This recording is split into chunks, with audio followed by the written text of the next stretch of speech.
North Korea अपने 14 lakh citizens को mobilise कर चुका है to wage a holy war with South Korea. मतलब मिलिट्री के साथ साथ 14 लाख सिटीजन्स नॉर्थ कोरिया में रेडी हैं to wage this war with their principal enemy in the neighbourhood, that is South Korea. मतलब अपने ही पुराने भाई बंधुओं के खिलाफ वॉर लड़ने के लिए तैयार है। ये कोरियन सेंट्रल न्यूज एजेंसी ने अनाउंस किया है। एक्चुअल में दोनों नॉर्थ कोरिया और साउथ कोरिया में रीसेंट टाइम में फ्रिक्शंस बढ़ते जा रहे थे। साउथ 38th पैरेलल को क्रॉस करके नॉर्थ में ड्रोन्स भेजा करता है with pen drives with information कि देखो साउथ कितना आगे बढ़ चुका है और कैसे आपकी खुद की नॉर्थ की रिजीम आपसे झूठ बोल रही है। रिटर्न में नॉर्थ कोरिया का डिक्टेटर किम जोंग उन और उनके बहन को गुस्सा आ जाता है, तो उन्होंने रिसेंट टाइम पीरियड्स में ड्रोन्स भेजे थे, बलून्स भेजे थे और इन बलून्स में ढेर सारा ट्रैश भेजा था टूवर्ड्स दी साउथ कोरियंस, ये दिखाने के लिए कि तुम्हारी ये जो स्कीम्स है फालतू नैरेटिव क्रिएशन की, ये बिल्कुल भी काम नहीं आएंगी। प्रोपोगेंडा लीफलेट्स भी भेजे गए थे। इनफैक्ट साउथ कोरिया में इनकी कैपिटल सियोल में ड्रोन इनकर्जन साफ साफ देखे गए थे। Not just this, south Korea ने फुटेजेस रिलीज की कैसे नॉर्थ और साउथ के बीच में जो रोड्स थी, लिमिटेड रोड्स जो कनेक्ट करती हैं, इनको कंप्लीटली डिस्ट्रॉय कर दिया गया। अब आप बोलोगे मैडम सिर्फ एग्रीवेशंस तो हैं, इससे वॉर की पॉसिबिलिटी नहीं आ रही। एक्चुअल में जो भी ग्लोबल लेवल पर फिलहाल सिनारियो चल रहा है, बिकॉज मल्टीपल कन्फ्लिक्ट्स हैं, यूक्रेन का कन्फ्लिक्ट है, मिडिल ईस्ट का कन्फ्लिक्ट है, तो यूएस मल्टीपल जगहों पर बिजी है, लिमिटेड कैपेसिटी है साउथ कोरिया को दे पाएंगे। अब इसके साथ साथ China is busy in Taiwan, क्योंकि चाइना और नॉर्थ कोरिया का रिलेशनशिप कॉम्प्लिकेटेड है। नॉर्थ कोरिया चाइना का ही एक क्लाइंटेल स्टेट है। नॉर्थ कोरिया को चाइना से ही न्यूक्लियर वेपन्स मिले, चाइना से ही इनका मेजॉरिटी ट्रेड होता है, लेकिन तब भी कहीं ना कहीं नॉर्थ कोरिया का डिक्टेटर बहुत बार चाइना की बात खुद नहीं मानता है। तो चाइना और रशिया इस पूरी सिचुएशन का एडवांटेज उठाते हुए चाइना ताइवान पर फोकस करेगा, नॉर्थ कोरिया को साउथ पर फ्री हैंड दे देंगे और पीछे बैठे बैठे पुतिन किम जॉन उनको भड़काता रहेगा to wage this war against South Korea. और ये आपको एक पूरी इक्वेशन बनती हुई नजर आ रही है, बिकॉज इनफैक्ट आज ही जेलेंस्की ने यह भी अग्री किया है कि नॉर्थ कोरिया की लगभग 10,000 ट्रूप्स, इनकी इंटेलिजेंस से इनको पता चला है, कीव की इंटेलिजेंस से, कि ये ट्रूप्स यूक्रेन वॉर में उतरने वाली। काफ़ी सारे नॉर्थ कोरिया के ऑफिसर्स ऑलरेडी पाए गए हैं यूक्रेन के कन्फ्लिक्ट में, कुछ कुछ डेड सोल्जर्स भी मिले हैं, कुछ कुछ वेपन्स भी मिले हैं, क्योंकि नॉर्थ कोरिया डेफिनेटली पुतिन को वेपन सप्लाई कर रहा है। लेकिन जरूरी नहीं है कि कन्फ्लिक्ट एक ग्लोबल कन्फ्लिक्ट में टर्न होगा, जैसे नॉर्थ साउथ पर अटैक कर दे, बाद में यूएस यहाँ पर आ जाए बैक करने के लिए, चाइना यहाँ पर आ जाए बैक करने के लिए नॉर्थ को। लेकिन एक लिमिटेड वॉरफेयर की पॉसिबिलिटी ज़रूर है और इसमें न्यूक्लियर वेपन्स भी यूज़ हो सकते हैं।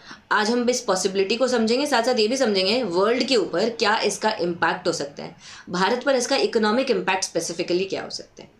तो आइए जानते हैं, लेकिन इसके पहले आपके लिए एक important announcement. I am bringing a webinar about 50 most important topics for CSE 2025। Particularly mains पर ये फोकस्ड रहेगा। टाइम और डेट आपके लिए स्क्रीन पर मेंशन्ड है, इस पर आप ज्वाइन कर सकते हो, डिस्क्रिप्शन में और आपको इसकी डिटेल्स मिल जाएंगी। इसी के साथ साथ आप स्कॉलरशिप टेस्ट पर भी अपीयर कर सकते हो, जिसका QR कोड ये रहा, इस पर आप स्कैन कर सकते हो। लाइकवाइज इसकी डेट आपके लिए मेंशन्ड है, टाइम भी मेंशन्ड है, तो जल्दी से रजिस्टर कीजिए, हार्डली एक ही दिन बचा है। अगर आप UPSC के बारे में सीरियसली प्रिपेयर करने का सोच रहे हो और आप दिल्ली में रह रहे हो, तो आप करोल बाग सेंटर पर विजिट कर लो for English medium, Mukherjee Nagar for Hindi medium students, और दिल्ली के बाहर प्रयागराज में भी विजिट कर सकते हो for Hindi as well as English medium students. यहाँ हम आपको पूरी इन्फॉर्मेशन दे देंगे, काउंसलिंग गाइडेंस सब कुछ मिल जाएगा, और साथ साथ कोर्सेज की भी इन्फॉर्मेशन दे देंगे।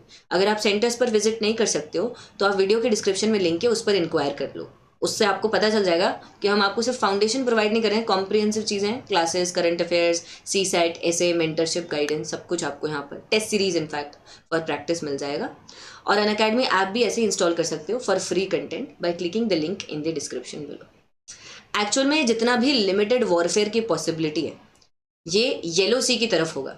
इस येलो सी को आप देख रहे हो, 1950s में जब से armistice line 38th parallel latitude sign हुई है between North Korea and South Korea, तब से इन्होंने वॉर तो ख़त्म नहीं किया है, बस एक आर्मिस्टिस ड्रॉ किया है। अब इसके बाद यहाँ जब वॉर चली रहा था कोरियन पेनिनसुला में, तो साउथ कोरिया ने अलग अलग, जैसे ये आइलैंड्स हैं, इन सबको ले लिया। दैट्स वाई नॉर्थ कोरिया की मैरीटाइम बाउंड्री ये पूरी नॉर्थ की तरफ स्क्यूड है, आप देख रहे हो। सो नॉर्दर्न लिमिट लाइन जो नॉर्थ कोरियन बाउंड्री है, दैट इज़ वेरी लेस। इनको चाहिए सी का एक्सेस टुवर्ड्स येलो सी, और यहाँ बगल में चाइना भी है।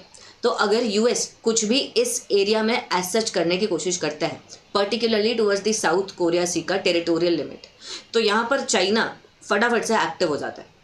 And that's why south Koreans इस आइलैंड्स में बहुत ज़्यादा डर में, बिकॉज पहले भी यहाँ पर प्रोवोकेशंस हो चुके हैं 1990s 2000s।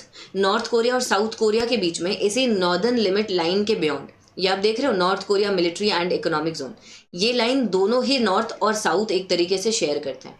और नॉर्थ इतनी लाइन को एक्चुअली क्लेम करता है इनके पास नॉर्थ वाली लाइन, नॉर्दर्न लिमिट लाइन, लेकिन क्लेम ये इतनी ज़्यादा लाइन करते हैं इन दी येलो सी। और दैट्स वाई इनकी नज़र हमेशा इन आइलैंड्स पर पड़ी रहती है, क्योंकि ये नॉर्थ कोरिया के बहुत पास में। अगर साउथ कोरिया कंटिन्यूसली अपने पैंगयोंग और इंचियोन और सोचियोंग इन सारे आइलैंड्स पर कंट्रोल रखता है, तो ये नॉर्थ कोरिया पर डायरेक्टली ओवरसी कर सकते हैं चीज़ों को। मान लो यहाँ से कोई सैटेलाइट स्पाई सैटेलाइट भेज दी और फिर इनके ऊपर मॉनिटरिंग करते रहे। So that's why north desperately wants these islands. पहले भी यहाँ पर प्रोवोकेशंस हो चुके हैं, पर्टिकुलरली ओवर बैंगयोंग आइलैंड इन 2010, जहां पर साउथ कोरियन एक नेवल वेसल था वो सिंक हो गया। बाद में साउथ कोरिया ने ऐसा क्लेम किया कि ये नॉर्थ कोरियन टॉर्पीडो ने इस वेसल को सिंक किया, लेकिन कुछ सोर्सेज बताते हैं कि ऐसा नहीं है। ऐसे ही नॉर्थ कोरिया इस 38 डिग्री पैरेलल, ये जो डीमिलिटराइज्ड जोन है, इसके बाद यहाँ बॉर्डर पर भी ट्रूप्स को कंटिन्यूसली मोबिलाइज करने की कोशिश कर रहे हैं। बिकॉज अगर आप लोकेशन से देखोगे मैप पर, तो Seoul is actually just a stone's throw from this demilitarised zone, from this border है। और सियोल में ज़्यादातर मेजॉरिटी साउथ कोरिया का economic as well as technical zone है। इनकी 50% जनता सियोल मेट्रोपॉलिटन एरिया में रहती है। इनका 80% जीडीपी लगभग सियोल एरिया से आता है। साउथ वाला एरिया इतना डेवलप नहीं है, हालांकि यहाँ पर यूएस के मिलिट्री एसेट्स काफ़ी हैं साउथ में। और इसके साथ साथ बड़ी बड़ी कंपनीज जैसे सैमसंग यहीं सियोल में ही बेस्ड है। अगर सियोल पर नॉर्थ कोरिया अपनी आर्टिलरी शेल्स को फायर करता है, क्योंकि नॉर्थ कोरिया ज़्यादा ये 200 राउंड्स ऑफ आर्टिलरी शेल्स को कैप्चर कर चुका है, mobilise over its west coast, और साथ साथ बॉर्डर पर भी इन्होंने ट्रूप्स को मोबिलाइज कर रखा है for a faster quick attack. क्योंकि साउथ कोरिया ज़्यादा मिलिट्री एडवांस है, नॉर्थ को फास्टर मोबिलाइजेशन करना पड़ेगा। अगर सियोल पर डैमेज होता है तो उससे दुनिया की सबसे बड़ी कंपनीज को चिप प्रोडक्शन में बहुत डैमेज होगा, बिकॉज ताइवान के साथ साथ साउथ कोरिया भी वर्ल्ड वाइड लीडर है। इससे इलेक्ट्रॉनिक्स का कॉस्ट दुनिया भर में बहुत बढ़ जाएगा, और जैसे आपने पेंडेमिक में देखा था वैसे ही आप एक सप्लाई चेन इशू देखोगे during this crisis around the world regarding chip as well as electronics. North सिर्फ और सिर्फ डायरेक्ट अटैक करने की नहीं सोच रहा है, ये लोग ब्लैकमेलिंग भी करते हैं। जैसे एक stone fly advanced persistent threat है, ये नॉर्थ कोरिया से आता हुआ दिखाई देता है। 2022-24 बार बार यूएसए में टॉप टारगेट्स को इस एडवांस्ड परसिस्टेंट थ्रेट ने टारगेट किया, एंड दैट टू कॉन्स्टेंटली। ये लोगों की यूएस की प्राइवेट कंपनीज, क्योंकि यूएस में ज़्यादातर मिलिट्री डेवलपमेंट जितना भी होता है वेपन्स का, Lockheed Martin, Boeing, private companies करते हैं। तो इन प्राइवेट कंपनीज को ये लोग प्रॉफिट के लिए टारगेट किया करते हैं, इनसे रैंसम मांगा करते हैं, और इनके सीक्रेट्स को भी यहाँ पर नॉर्थ कोरियन रिजीम को दिया करते हैं। So this is funded entirely by North Korea. साथ साथ आपने ये तो देखा ही सही कि कैसे नॉर्थ कोरिया ड्रोन्स भेजने की कोशिश कर रहा है बार बार सियोल के ऊपर, और कब ये ड्रोन्स अटैक कर दे किसी को नहीं पता। साथ साथ this is little bit about me, ये आप जान सकते हो, QR कोड है, इसको स्कैन कर सकते हो, और ये टेक्स्ट है, इसको लिख सकते हो। अगर QR कोड स्कैन नहीं हो रहा तो ये टेक्स्ट लिख दो आप @PSI or UPSC with Venus to join Telegram group. आपको पूरी यूपीएससी की गाइडेंस यहाँ पर अवेल हो जाए। और इनफैक्ट इतना ही नहीं है, नॉर्थ कोरिया के पास और भी बहुत सारे वेपन्स हैं, and those include chemical weapons. North Korean dictator का एक हाफ ब्रदर है किम जोंग नाम, उसको इन लोगों ने मलेशिया के कुआलालंपुर में एक डेडली नर्व एजेंट यूज करके खत्म करवा दिया इन 2017। इससे पता चलता है नॉर्थ कोरिया सिर्फ वॉरफेयर के टाइम पर नहीं, लेकिन अदरवाइज नॉन वॉरफेयर सिचुएशन में भी केमिकल वेपन्स का यूज करते हैं। हालांकि as per chemical weapons convention the use of chemical weapons, even stockpiling of chemical weapons is prohibited. दुनिया में ज़्यादातर कंट्रीज ने अपने स्टॉक पाइल्स को डिस्ट्रॉय कर रखा है, लेकिन तब भी रशिया ऐसी कंट्री है जिसके पास है स्टॉक पाइल्स। रशिया ने यही केमिकल एजेंट्स, यही वेपन्स बशर अल असाद को भी दिए थे, और असाद ने ही अपने ही लोगों के ऊपर सरीन गैस को भी यूज़ किया था। इनफैक्ट ऐसे यहाँ पर इम्प्लीकेशंस हैं। एक स्टडी आई थी bulletin of the atomic scientist के थ्रू, इन्होंने साफ साफ बताया था कि नॉर्थ कोरिया एक sea of sarin artillery attack launch कर सकता है। आर्टिलरी फायर की और उससे सरीन गैस फायर की ओवर सियोल, क्योंकि सियोल बॉर्डर के बहुत पास में। इससे साउथ की 25% पॉपुलेशन इम्पैक्ट हो सकती है। हालांकि इसको डेटर करने के लिए यूएस के पास सफिशिएंट डेटरेंस शायद हो टू हेल्प साउथ कोरिया। लेकिन तब भी इससे सिटीजन्स में एक फियर आएगा, कंपनीज भाग सकती हैं, साउथ का हैवी इकोनॉमिक लॉस हो सकता है और साउथ नॉर्थ के कंपैरिजन में इसमें वीक हो सकता है। देखो ऐसा नहीं है कि साउथ कोरिया के पास डिटरेंस नहीं है, क्योंकि इनके पास यूएस का सिक्योरिटी अम्ब्रेला है।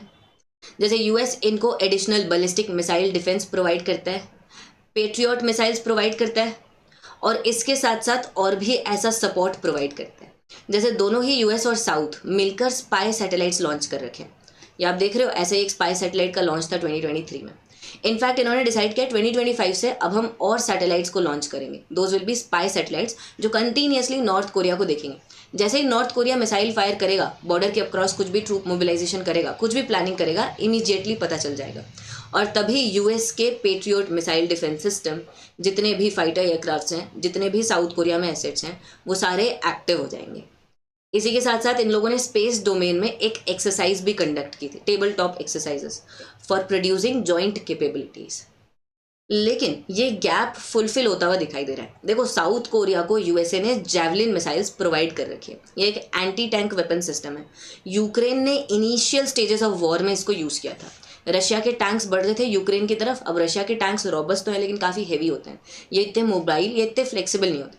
तो यूक्रेन ने यूएस से जैवलिन मिसाइल्स को लेकर इन टैंक्स को मारने की कोशिश की थी। दैट्स व्हाई आपको याद होगा रशिया ने कुछ रिवर्सेस विटनेस किए थे in the initial stages of the war.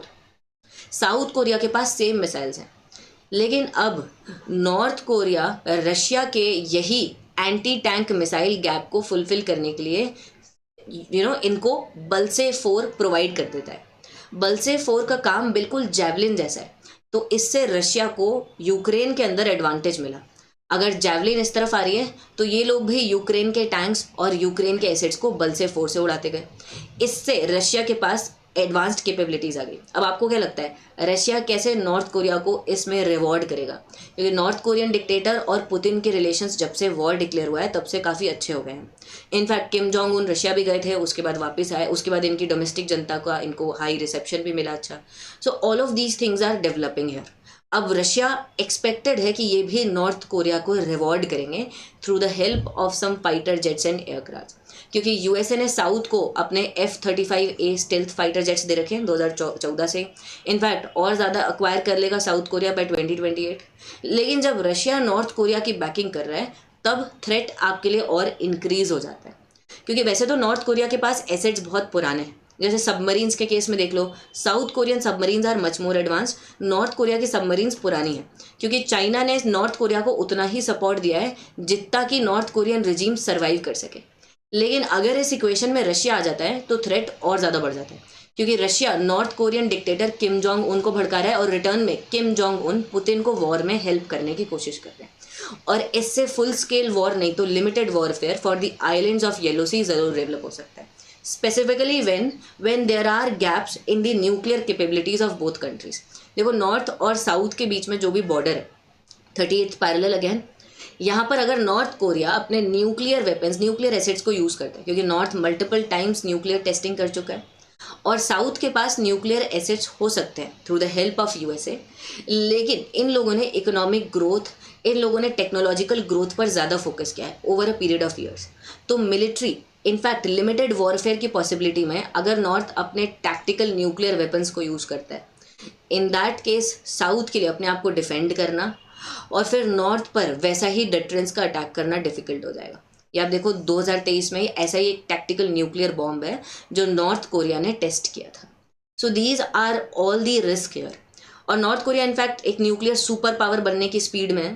Actual में ये लोग करते इसलिए ऐसे हैं ताकि इनके लिए डिटरेंस ज़्यादा डेवलप हो सके और साउथ से इनका फियर ख़त्म हो सके, ताकि अगर यूएस कुछ भी ऐसा सोचे कि हाँ भाई बॉर्डर क्रॉस करके नॉर्थ पर अटैक करे, so that these powers are deterred कि अच्छा नॉर्थ के पास न्यूक्लियर वेपन्स है, अटैक नहीं करना, तो नॉर्थ के ऊपर कोई एक्शन ना हो, नॉर्थ कोरिया के रिजीम सर्वाइव कर सके। बिकॉज दुनिया में वो भी जो भी रिजीम्स हैं जिनके पास न्यूक्लियर वेपन्स नहीं थे, जैसे इराक सद्दाम हुसैन, लिबिया मोहम्मद गद्दाफी, उनको यूएसए ने उड़ा दिया। So that's why North Korea, despite being initially a signatory of nuclear non-proliferation treaty, ये इस ट्रीटी से विड्रॉ कर लेते हैं यूक्रेन के एक्सपीरियंस को देखते हुए, ईरान के एक्सपीरियंस को देखते हुए, और फिर अपना फुल स्केल न्यूक्लियर ट्रैजेक्ट्री को डेवलप करते हैं, और आज के टाइम पीरियड में ये इन ट्रैजेक्ट्रीज को डेवलप भी कर चुके हैं। साथ साथ यहाँ साउथ के ऊपर एक और थ्रेट है, that is their declining population, क्योंकि इनकी बर्थ रेट्स कंटिन्यूसली प्लमेट हो रही है। अब इसका पूरा इम्प्लीकेशन जाता है over the strength of your troops. ये सिर्फ साउथ ही नहीं, जितनी वेस्टर्न कंट्रीज हैं सब में आप देख रहे हो पॉपुलेशन ग्रोथ कम हो रही है, इससे इनकी आर्मी, इनकी मिलिट्री में जो स्ट्रेंथ है वो कम हो रही है, और सामने वाले की ट्रूप्स में सफिशिएंट नंबर्स हैं, क्योंकि नॉर्थ कोरिया में कंस्क्रिप्शन है, कंपल्सरीली मिलिट्री में आपको सर्व करना है। साथ साथ ये लोग अपने सिटीजन्स को भी मोबिलाइज करके रखे हैं, जैसे आपने आज देखा। तो technology wise even though south Korea is more advanced, वो टेक्नोलॉजी गैप ब्रिज हो रहा है by the help of Putin Russia है। एंड पॉपुलेशन वाइज साउथ वैसे भी पीछे है कंपेयर टू नॉर्थ, और न्यूक्लियर वेपन्स में भी नॉर्थ काफ़ी हद तक चीज़ें डेवलप कर चुका है, और चाइना की भी कभी कभी नॉर्थ नहीं सुनता है। देखो चाइना नहीं चाहेगा कि कोरियन पेनिनसुला में कोई मेजर एस्केलेशन हो, लिमिटेड वॉरफेयर हो सकता है, लेकिन चाइना इसमें थोड़ा हेजिटेंट रहेगा, क्योंकि ये जस्ट नेबरहुड में है, उसके बाद ये आपका नॉर्थ है, ये नॉर्थ के साथ अपनी लैंड बाउंड्री को शेयर करते हैं, उसके बाद साउथ कोरिया। तो चाइना नहीं चाहेगा कि ऐसा कुछ वॉर हो नॉर्थ कोरिया में जिससे यूएस डायरेक्टली चाइना के साथ नेबरहुड में आ जाए और यूएस की ट्रूप्स यहाँ चाइना के बहुत करीब पहुँच जाए। लेकिन पुतिन को इस बात से ज़्यादा कुछ लेना देना है नहीं। पुतिन अपना सर्वाइवल चाहते हैं और यूक्रेन वॉर में अपने लिए बेनिफिट्स चाहते हैं, और यूएस का खात्मा चाहते हैं काफ़ी एरियाज में। ये था पूरा एनालिसिस। बाकी आपको इस टॉपिक के बारे में क्या लगता है बताइएगा ज़रूर। Like share comment. भारत अपने आप को कैसे इन सब चीज़ों से इकोनॉमिकली इंसुलेट करे ये भी बताइएगा। Thank you people.